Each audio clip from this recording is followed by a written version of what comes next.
Hey, what's up, y'all? So let's get into a couple of things today. So we're gonna start off with this whole Diddy trial and stuff. So I'm gonna do a recap of a couple of things that went on in this trial. It's gonna be a little lengthy, but let's get down to it. Like, share, subscribe, and join the channel. It's your boy Paul. Let's get down to it. So Diddy trial have already started, and we're gonna start off with how it began. So the opening statement started, I say, like 2 days ago. We on the eighth day now, but let's start with the beginning. So opening statement started. We started off with they had already had three witnesses already, but the first witness was a police officer that was at the hotel that where Puff Daddy, where P Diddy and Cassie was at, where the whole thing went down. Their videotape. So the police officer that was there at the scene, he ended up testifying. He ended up saying that he got that a woman was in distress. He goes to up to where the third floor, and he seen two people arguing. So he's figure out what's going on. He asked them, "Can y'all please go back to your room?" And so as they continued to argue, he said, "Please go back to your room." He said, Cassidy, the woman said that she wanted her phone and her things so she can go. But Diddy said, "You're not leaving." Then Diddy hands this police officer a stack of money. The police officer gives the money back, tell him, "Sir, I don't need that.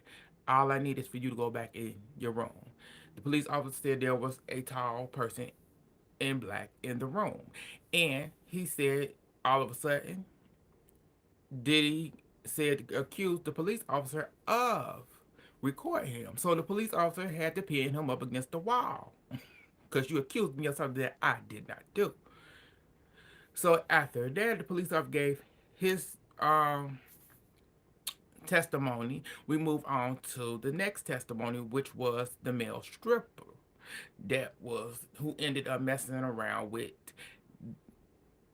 Diddy and Cassie a couple of times. So he ended up explaining what went down between them when they was messing around. He said that one of the time that they messed around, they ended up it got a little bit out there that he said that she ended up that Cassie was one that initiated the thing where he went into the restroom, he came out. She asked him what did he finish doing, a number one, you know, and asked him it was he done. He said yeah, but she wanted him to continue on her and stuff. And so, he explained that that's something that she initiated, the peeing on him and stuff. So we end up finding out that that was something she initiated, but that was something that Diddy would do to her with the other people that he would invite in there, and they would do that on her and in her mouth and stuff. The male stripper, also explained that he stopped doing stuff with them after he seen Diddy actually hit her. He said he liked it doing these trajectoires with them, but he said once he seen that he stopped. So that was the second witness. Then we get Cassie. So she ended up testifying, and this was really graphic and detail that she went into a lot of detail into this. There she went from the good to the bad, and she talked about the freak off. She said the longest freak off lasted 4 days. I said, Lord, that is, oh my God. She also talked about her getting she got sores in her mouth and stuff, and she took medication, antibiotics. It stopped working because you know she was doing them freak off, and the medication wasn't. It couldn't keep up with the interaction. So she also explained that some of these sessions would last 36, 36 hours to 48 hours depending, and the recovery time would be for the longest. She said also she ended up explaining as she was on the stand when the prosecutor was actually asking her questions and stuff. They went through like from Vegas. They went from Vegas to New York, Miami, and she slept with him in Miami, and then New York. They talked about music, and then there was an incident. There's always something leading up. They also it was all over the place. Um, it's just a lot to deal with when it comes to this case, and it's just now really wrapping up because we getting ready to get into a whole bunch of other stuff. Because I know Don is getting ready to testify, and also Aubrey from Danity Kane, and it's about to get really crazy. So she ended up Cassie ended up they ended up getting into the what he's being charged with, the racketeering, but also mostly the sex trafficking. So Cassie was the one that was actually scheduling, calling the people and stuff like that. He would pick out the males and stuff like that and have her call them and have them come to the different locations and stuff like that. And she would actually have to sleep with some of them, without him. He would join or he'll go into the other room and, watch. So it was just, we move on to the prosecution. When Diddy's team ended up asking her questions, they actually their questioning was not really that they really didn't get into a lot of deep stuff, which I was a little bit shocked by that.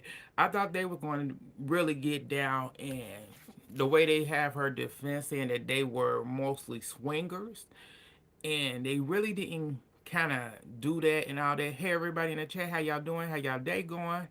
What's up, everybody? So they really didn't get into a lot of stuff with her, but they did go through. They ended up having her read the emails when they was dating 15 years ago. The back and forth of them. Also, had her say what was he addicted to. She said success. Then they asked her more a specific question of was he addicted to opioids. Hope I'm pronouncing the word right. She said, yeah, over time he ended up being addicted to it, but ended up explaining. They said, how did you find that out? She said he ended up telling me. He told me that he was addicted to it. So they also moved on past that from her. They asked her about, uh, so his team ended up going into the freak off. So they ended up showing her the text messages of the freak off. So they ended up showing them how they loved the freak off. Both of them texting back and forth. And she said the freak off, you ain't what y'all. She looked at the texts and she was like, them are just words. Yeah, at that point, them just words showing is what it is. They also moved past asked her about her music career, and she said, "Yeah, my music career, it was at a hold. She went, I signed a 10-year deal.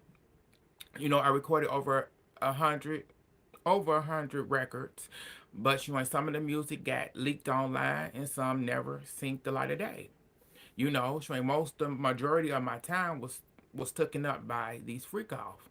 And she went, I didn't have anything other than that. The time that I did have, I was usually recovering from these freak off. So Shane, that's what I was doing. Also, they got into Diddy's infidelity when they ended up bringing up, the girl, Jen, Jenna. I think her name Jen. I hope I'm pronouncing her name right. Jen, and then they brought her Kim Porter and asked her about that situation. And she said, yeah, I was shocked by the Jen because Jen was one of the people that were setting up these arguments between me and Diddy. She was one of the main person that was causing us to argue a lot. So that's one of the things that was said that she was shocked by. Also, they goes into her and kid Cuddy relationship, her and Kid Cudi relationship. She said at the point when she was dating Kid Cudi, she said Diddy was the one that suggested it because it could actually help her career. And at that point, her and Diddy had took a break. But as her and Diddy took that break, she was still doing these freak offs. She's still involved with the freak offs. And I said, Lord, I said, he really had a hold of you. So she said, but he got a little jealous of her and Kid Cudi, to the point where, the threats came in of wanting to blow his car up and all this other stuff. And so, that's how that ended. And after that, they ended up taking a break during trial, where it ended up Diddy ended up standing up, and he turned around to the reporters in the courtroom, and he said, "How you doing?" I said, "Why you do?" I said, "Wait a minute." I said, "Why he do that?" I said, "That's odd." And then they said he turned back around and huddled with his lawyer team, and went back to talking. I said, that's very weird and very calculated. You thinking y'all did a good job with Casey being up there? We'll see. So let's was it one more? Yes, it was one more thing with them. So after that, after the break, they ended up moving on. His defense team moved on to their drug use. Him and Diddy and Cassie drug use. So they ended up asking her about them using drugs, and said that when her drug use got so bad to the point where he introduced her to all the drugs, he got her hooked on ecstasy and everything else, to the point where he ended up stopping his supplier from delivering to her. And she don't know. She try to remember, like, she up on stand. She trying to remember what happened, when it happened, when the supplier stopped, and then he actually contacted her and told her she need to get help for her addiction. I said, damn. I said, you got me hooked on all this bull. You got me doing these freaky, freaky, freaky things I ain't never did before. You even introduced me to oral pleasure that I have never heard of until I got with you. And now you done got me hooked on drugs that I ain't never used before. And now you want me to get clean. Yeah. So that's what's going on in the case so far. I know Dawn supposed to testify. I don't know if she testifying today or not. But we'll find out, and I'll be back with more of this Diddy case. But let's move on to my boy Chris Brown. So we got an update. So now is being charged with